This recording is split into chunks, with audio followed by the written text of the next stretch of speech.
She was just a little girl, hungry, tired, and invisible to the world around her. On a cold evening, she gathered the courage to approach a man who had everything she never did: wealth, power, and security. Her request was simple, almost heartbreaking, just a bite to eat. But what happened next wasn't just about food. It revealed a painful truth about race, privilege, and humanity. This isn't just her story. It's a mirror to society. And the question remains, when faced with injustice, what would you do? It was another restless night in the city, the kind that swallowed people whole without anyone noticing. Among the endless streams of cars and glowing windows was a young black girl, no more than 12, carrying the weight of a world that had already forgotten her. To most, she was invisible, just another face on the streets, blending into the shadows. But behind her small frame was a story of struggle far bigger than her years. Her days were marked by hunger, her nights by fear, abandoned by circumstance, overlooked by society. She found herself wandering neighborhoods where wealth gleamed through glass walls, where tables overflowed with food she could only dream of. The contrast was painful, a child with nothing walking past those who had everything. Yet even in her silence, she carried hope, a fragile kind, built on the idea that maybe, just maybe, someone would see her not as a nuisance, not as a statistic, but as a child in need. And on this night, her path would cross with a man who represented the very opposite of her reality. A man whose life was measured in millions, not in missed meals. She didn't know his name, his story, or his worth in numbers. All she knew was that he sat at a table filled with food while she hadn't eaten in days. What would happen when a world of struggle collided with a world of privilege? That question hung heavy in the air, waiting for its answer. The night deepened, and the city pulsed with a rhythm the little girl knew all too well. The rhythm of survival. Every corner carried shadows that whispered danger. Every glance from strangers carried judgment she didn't deserve. To some, she was nothing more than a problem, a body cluttering the sidewalks of a wealthy neighborhood. But to herself, she was still a child, clinging to the hope that kindness existed. Her stomach growled as she passed rows of restaurants, the smell of roasted meat and buttered bread hanging in the air like a cruel taunt. Inside, laughter echoed, silverware clinked, and families gathered over plates stacked high with food. She pressed her small hands against the glass of one cafe, her breath fogging the window as she watched. For a fleeting second, she imagined herself at one of those tables, warm, safe, and full. But reality tugged her back. She wasn't welcome here. People noticed her, of course. Not in the way a child longs to be seen, but in the way society looks at someone it would rather ignore. A woman in a fur coat clutched her purse tighter as she walked by. A man waiting outside a store scowled, muttering under his breath, "These kids ruin everything." Their stares didn't just pass over her. They pierced her, branding her as unwanted. She wasn't a little girl to them. She was a black homeless girl. And those 3 words carried a weight heavier than hunger. Still, she kept walking. She had learned to lower her eyes, to move quietly, to shrink herself so she wouldn't provoke anger. But on this night, something inside her refused to disappear. The cold pressed harder, the hunger grew sharper, and the sight of endless abundance just steps away lit a spark of courage. She decided she couldn't keep suffering silently. Not tonight. Her eyes landed on a restaurant at the end of the block, one far more glamorous than the rest. Chandeliers spilled golden light across white tablecloths, and luxury cars lined the curb outside. Inside, men and women laughed, glasses of wine glimmering in their hands. And at one table near the window sat a man whose presence radiated authority. His tailored suit, his polished watch, the way waiters hurried to his side, all mark him as someone who lived in a different world entirely. The girl froze at the sight. He was everything she was not. He was power, wealth, stability. Yet in that moment, none of that mattered. What mattered was the food that covered his table, food that could end the ache gnawing at her stomach. She hesitated, fear battling with desperation. What if he ignored her? What if he mocked her like others had? What if someone called the police? But hunger doesn't wait for courage to fully bloom. Slowly, with trembling steps, she edged closer to the glass. She pressed her face to the window again, this time locking her gaze on him.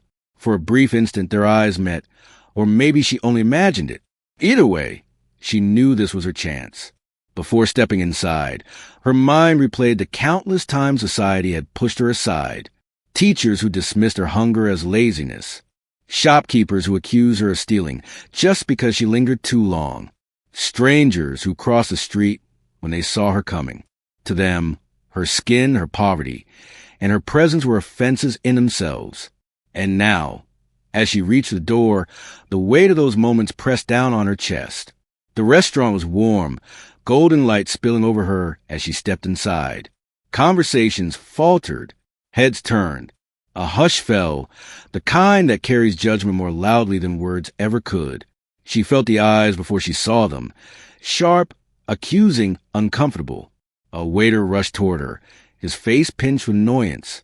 "You can't be in here," he nearly hissed, but she didn't stop. Every ounce of her fear was buried beneath the urgency of hunger.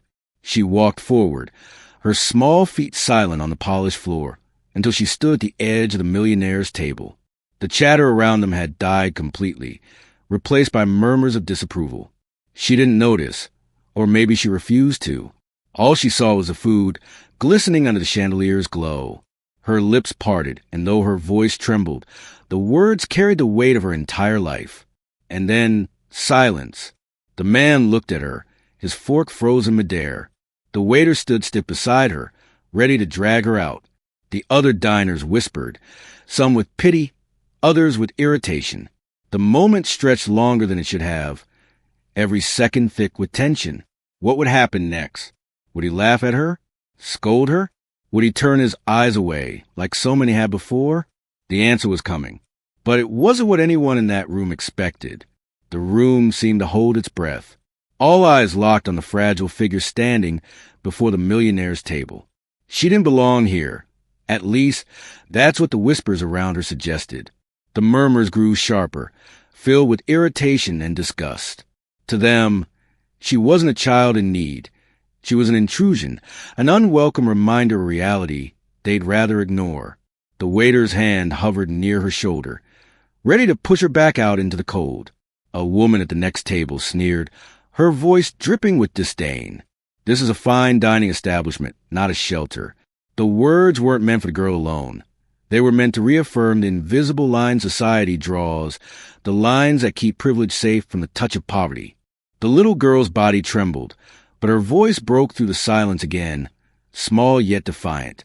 She wasn't asking for wealth or pity or even a place at the table. All she wanted was food, something most in the room took for granted, something that should never have been a luxury.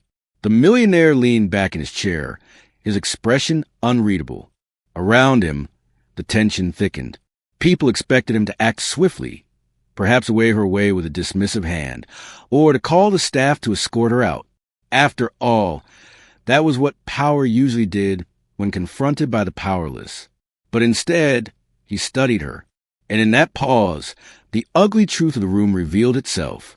Because while she stood silently, waiting for a crumb of compassion, the racism buried in polite society erupted. A man muttered something about people like her always begging. Another whispered how her parents must not care if she was out on the streets. The comments weren't loud, but they were sharp, knives disguised as casual remarks. Every word pressed against her already wounded spirit. She wasn't just poor. She was black. And in their eyes, that meant she carried an extra burden of blame, as if her suffering was her fault. Her eyes burned with tears she refused to shed. She wasn't just fighting hunger now. She was fighting the weight of every assumption, every judgment, every invisible barrier stacked against her. This was more than a request for food. It was a desperate plea to be seen as human. The millionaire finally set down his fork, and the clatter echoed like a gunshot in the hushed restaurant. The girl flinched, bracing for rejection, for shame, for the cruel dismissal she had known too many times before. Her small chest rose and fell quickly, her hands gripping the edge of the table like an anchor against the storm of eyes around her. And then he stood. The waiter froze. Diners leaned forward, hungry not for their meals but for the spectacle unfolding before them. The tension was unbearable, every second stretched thin as wire. What would he do? He looked down at the little girl, his expression still unreadable. And then his hand moved. Not to push her away, not to summon help, but to gently pull out the empty chair beside him. Gasps rippled across the room. The millionaire gestured for her to sit, and in that moment, the world split in two. Those who believed she didn't deserve this kindness, and those stunned by the courage it took to give it. But his gesture wasn't just an act of generosity. It was a defiance. It challenged every cruel whisper in that room, every stereotype that had been thrown at her since she walked in. By offering her a seat at his table, he wasn't just feeding her hunger. He was shattering the silent rules that said she didn't belong. And as she slid into the chair, still trembling, the stares around her sharpened. Some eyes burned with anger, others with shame. A few looked away altogether, unable to confront the truth now sitting just a few feet away. This was more than a meal. It was a battle, fought not with fists or weapons, but with compassion against prejudice. And though the food had not yet touched her lips, something inside her shifted. For the first time in a long time, she felt seen. What happened next would not only change her night, it would force everyone watching to question who they really were when faced with injustice. The little girl sat at the table, the warmth of the room slowly seeping into her cold bones. For the first time in days, a plate of food was set before her. Not scraps, not handouts, but the same meal served to everyone else. Her small hand shook as she lifted the fork, each bite carrying not just nourishment but dignity. Around her, the silence was deafening. Some watched with disgust, others with discomfort, but a few, just a few, felt something shift inside them. For the millionaire, the decision seemed simple, to recognize a child's humanity where others had refused. But for everyone else, that single act cracked the illusion they clung to, that poverty was invisible, that race didn't matter, that compassion was optional. The moment exposed how deeply prejudice had been woven into the fabric of the room, how quick people were to dismiss, to judge, to dehumanize. When the girl finally stood to leave, her hunger eased for now. She carried more than just a memory of a meal. She carried proof that kindness could pierce through cruelty. But she also carried the weight of every whisper, every stare that had tried to erase her. That weight would not vanish overnight.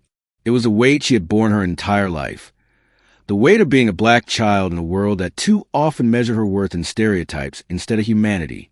This story wasn't just about her, or even about the man who chose compassion when it would have been easier to turn away. It was about the silent witnesses, the ones who said nothing, who did nothing, who let racism and classism sit comfortably at their tables. Because the truth is, injustice doesn't survive because of the loud few who enforce it.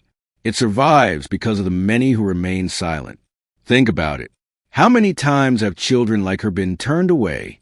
How many times have hungry families been treated as nuisances instead of neighbors? How many times has race shaped whether someone was offered help or cast aside? The answers aren't written in headlines. They're written in daily lives, in the quiet cruelties no one talks about. Her story is not an isolated one.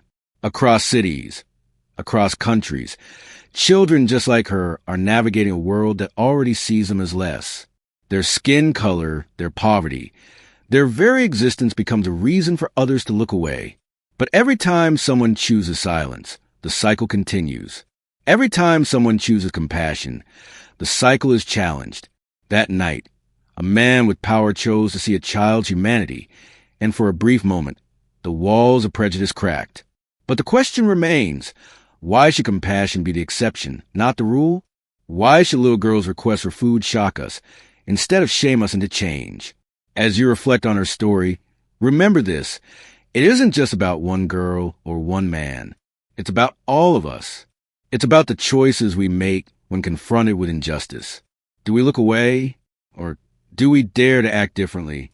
Because one act of kindness may feed a child for a night, but one act of courage, refusing to accept racism, refusing to accept silence, can change the course of a lifetime.